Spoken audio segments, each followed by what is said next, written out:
And it's really interesting how the default parent can get stuck into this rhythm, into this cycle, into this pattern of it's like call and response. Somebody calls it out, we're there to support. Somebody asks for something, we're there in service. It's like enough. Hi, my name is Becky Jennings, and this is the Responsible Parenting Podcast. I give you the transformational tools to stop reacting to your children in the moment and start responding with intention. Hello, everyone. Welcome back to another episode of Responsible Parenting. My name is Becky. I am your host, and today I'm a little bit spicy and fired up on a particular topic.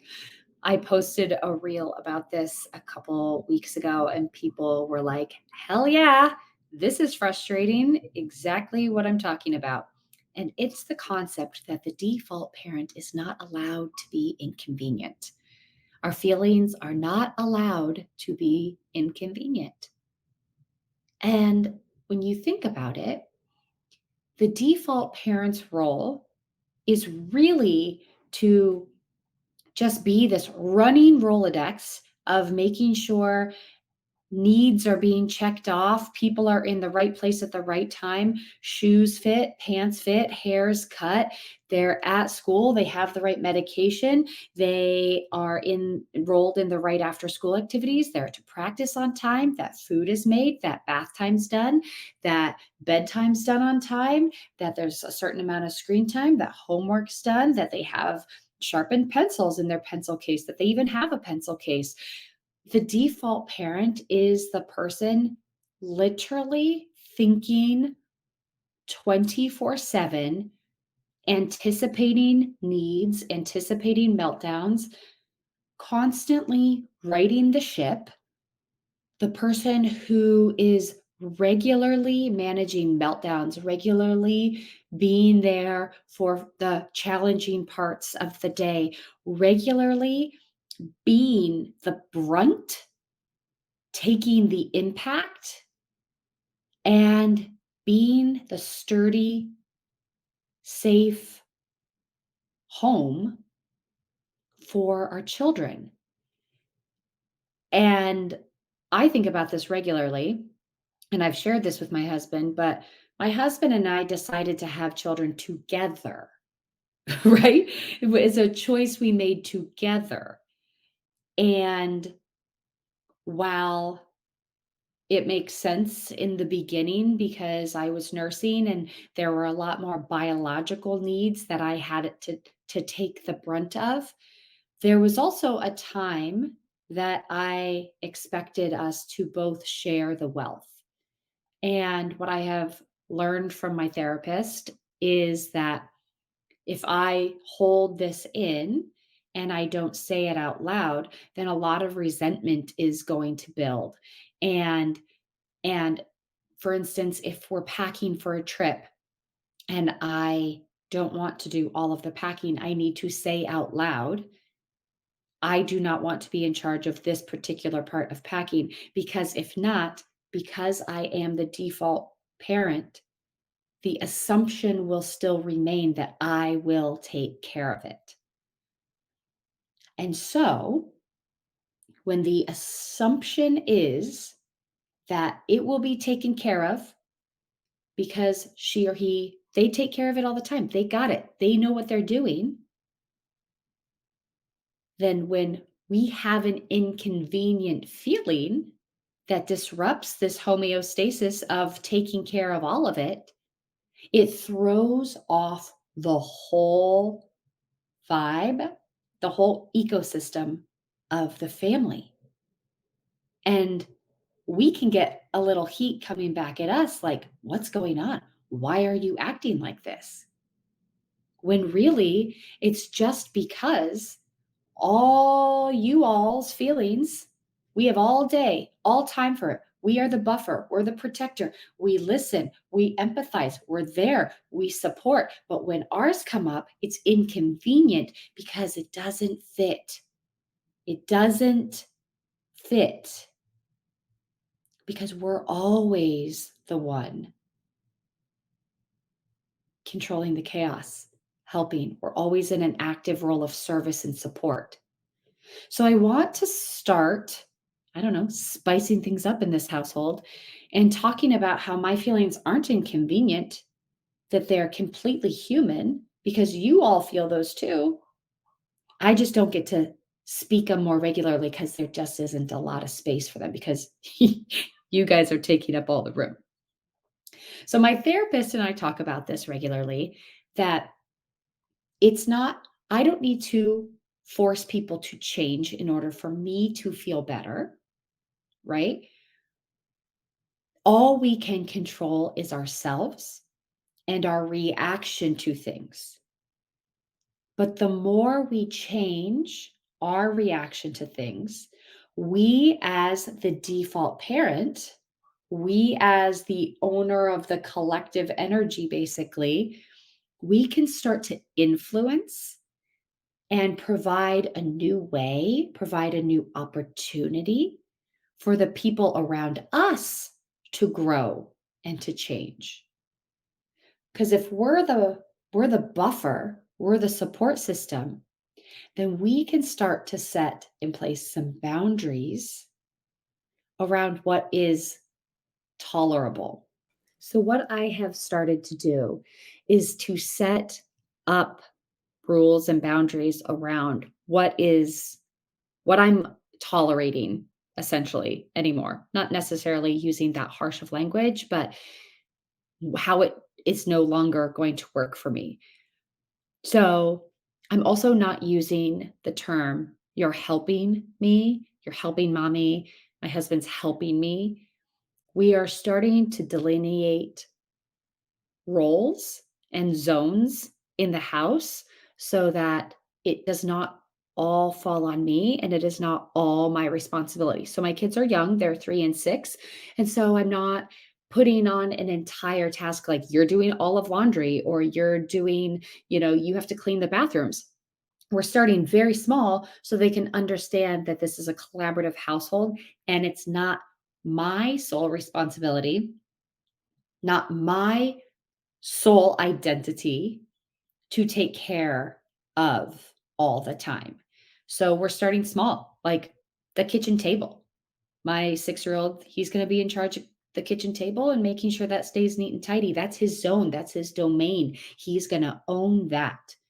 My younger son, he's going to take the couch. Make sure there's not stuff all over the couch. Make sure the pillows are in place. Make sure the blankets aren't thrown all around. That's small. These are small little zones. They know that that's going to be their spot. My husband, this is very exciting, starting to participate in the meal planning.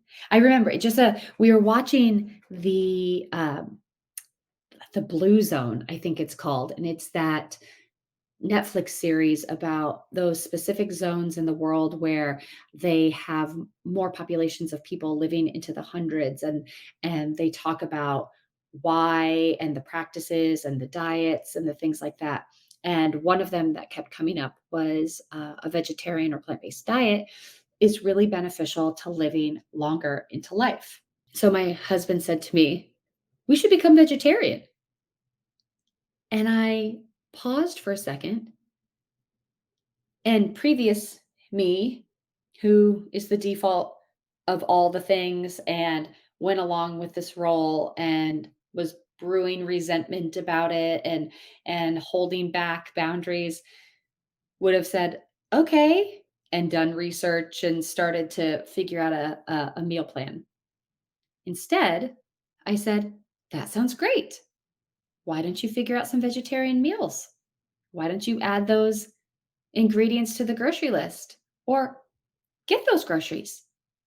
Oh, even better. Why don't you make those meals?"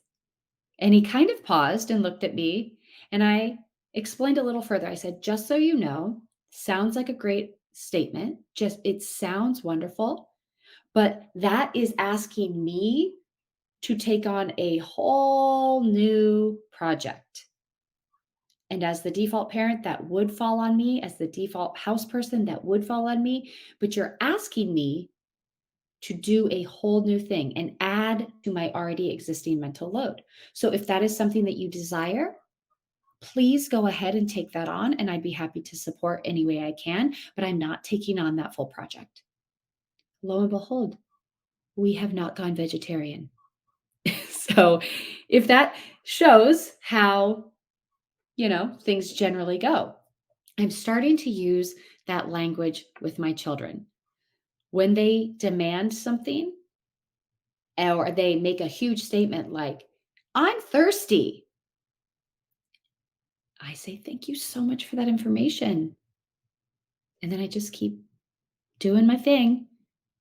And then that's kind of like, oh, yeah, no, I didn't ask nicely. And nor did I even ask. I just demanded something. So then they'll change it. Hey, do you think I could have some water? Or may I please have some water? It's really frustrating and it's really interesting how the default parent can get stuck into this rhythm, into this cycle, into this pattern of it's like call and response. Somebody calls it out, we're there to support. Somebody asks for something, we're there in service. It's like enough. There needs to be empowered conversations. There needs to be delineation of the tasks, because the resentment will bubble and brew and spill over in ways that we don't want. Anything that is suppressed over time for long enough will spill out into other ways that are ripe with disconnection, anger, rage, resentment. And so, since we are generally the caretaker, the barometer, the captain of the ship, because let's be honest, even if other people think they're the captain of the ship, if we stopped doing our jobs, the ship would sink. We are the people who keep it all together and keep it all in flow. So, with this amazing role comes the ability to give opportunities for other people to shine. And I truly believe we can do it. So, it comes with a lot of empowered conversations that come to the table neutrally, with letting people know our needs, our wants, our desires for a different outcome, opportunities for people to take ownership and to fully let them take ownership, and not coming back in and correcting it, but letting them take ownership. And then continuing to understand that this is going to be a long road, that it's not going to happen overnight, that these patterns have been deeply built in and ingrained, and there's probably a decent amount of undoing that needs to happen. But over time, not immediately, we can continue to shift the needle so that it is a collective ecosystem, not just one person taking on the burden and responsibility of all things, all needs, all wants, all desires, because that's exhausting and that's unsustainable and it's not going to work. So I suggest that we become a little inconvenient in the nicest of ways. But we become a little inconvenient and we start to shift. We start to shift this ecosystem because it is not healthy.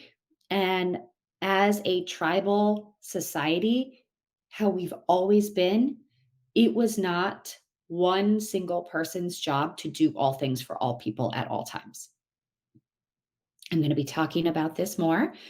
If you have comments, questions, want me to dive in a little bit further on certain aspects of this, please send me a message. And I look forward to shaking things up with you next week. Thank you for listening to the Responsible Parenting Podcast. If you like what you heard, please take a moment to rate, review, and subscribe. If you know someone who would benefit from this podcast, I'd be honored if you'd share the episode with them. Until next time, know that you are enough. You are capable. You've made it through all of your hardest days, and we will keep growing on this parenting journey together.